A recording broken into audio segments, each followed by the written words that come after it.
자, 최근 북한을 탈출한 탈북자 가족 집단 자살을 했다는 소식 전해드렸었죠. 지금 중국에서 탈북자들에게 무슨 일이 벌어지고 있는지, 왜 북송이 급증하고 있는지 탈북자 출신 전문가죠. 안찬일 세계 북한연구센터 소장 모시고 좀 이야기를 들어보도록 하겠습니다. 안녕하십니까? 안녕하십니까. 자, 가장 궁금한 거는 이제 탈북자가 중국 공안이 이제 잡는 거 아니에요, 먼저. 네. 이 잡으면 어디로 가고 어떤 취급을 먼저 받게 됩니까? 네, 중국 공안이 북한 그 탈북자를 체포할 경우 즉시 예.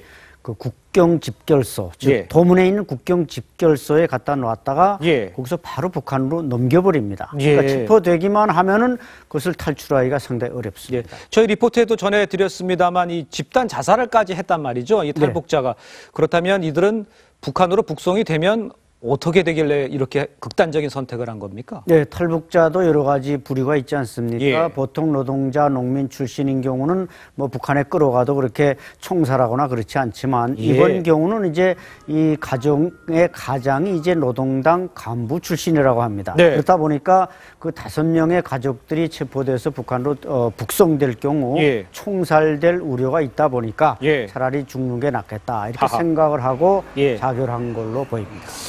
자, 그러면 지금 그 국경에 뭐 일반적으로 많이 있을 거라고 예상을 했는데 이 북송에 몰린 이 탈북자들 수가 얼마나 된다고 예상을 할 수가 있겠습니까? 네, 체포된 사람은 뭐 정확히 숫자가 나오지 않지만 예. 보통 지금 국경과 중국 일대에 탈북해서 지금 잠복해 있는 사람들이 약 3만 내지 5만 명이라는 설도 3만에서 5만. 예, 심지어 뭐 어떤 탈북민들은 30만 명까지 된다 이렇게 예. 말하고 있지만 예. 실제로 그 사람들은 철저하게 비노출로 되어 있기 때문에 네. 한 5만 명 내지 8만 명 선이 맞지 않겠는가 이렇게 예. 추측이 됩니다. 아까 리포트에서도 잠깐 언급이 있었습니다만 이 중국 공안의 소탕 작전, 이 단속 어떤 식으로 어떤 형태로 이루어지고 있는 겁니까? 검문 정도 가지고는 안 될 것 같은데. 네, 항시 검문이 있지만 특히 올해 들어와서 예. 3월부터 현재까지 이제 7월 말에 종결되고 그 지금 책임량 때문에 아마 저렇게 소탕 작전이 더 집중되는 것 같은데. 책임량이 있습니까? 그렇죠. 누가 책임량을 하는 겁니까? 그러니까 북한과 중국이 이번에 합동으로 네.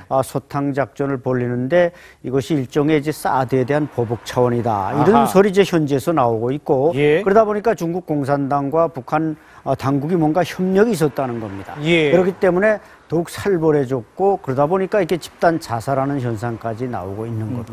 과거에는 좀 이렇게 단속이 강화됐었습니까? 아니면 과거와 비교했을 때 정말 이게 사드와 보복에 관련이 된 건지 아니면 특별한 이유가 있는 건지 과거에는 어땠는지가 궁금합니다. 주기적으로 이제 그 항상 단속이 강화됐다 풀렸다 하는데 과거에 한 1위는 좀 풀린 경우가 있습니다. 풀린 경우가 있습니까? 올해 예. 들어와서 이제 북중 공안 당국이 저렇게 서로 협력하에 예. 집중 단속을 하는 것은 현지의 브로커들이 전달에 의하면은 예. 철저하게 대한민국에 대한 사드 보복과 연관되어 있다 이렇게 전해오고 있습니다. 예. 이 대중국에 대한 이 탈북자 외교가 우리 정부의 탈북자 외교가 좀 약화됐다 이런 얘기도 나오고 있는데 이런 걸 어떻게 정부에서는 어떤 식으로 좀 해결을 해야 문제를 좀 풀 수가 있을까요? 글쎄 이게 사실 뭐 중국이 국제 난민 협약에 가입된 예. 국가로서 북한에서 탈북자가 넘어오면 예. 난민으로 취급을 해야 되는데 철저하게 난민으로 취급하지 않고 북한과 중국의 그 공안이 아주 항상 결탁이 돼 있기 때문에 예. 그들의 요구에 따라서 잡아서 보내는 것이 문제입니다. 아하. 따라서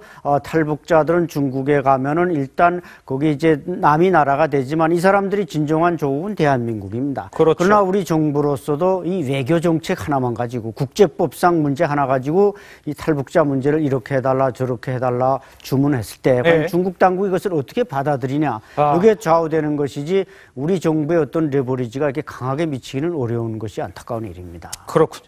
지금까지 안찬일 세계 북한연구센터 소장이었습니다. 고맙습니다. 감사합니다.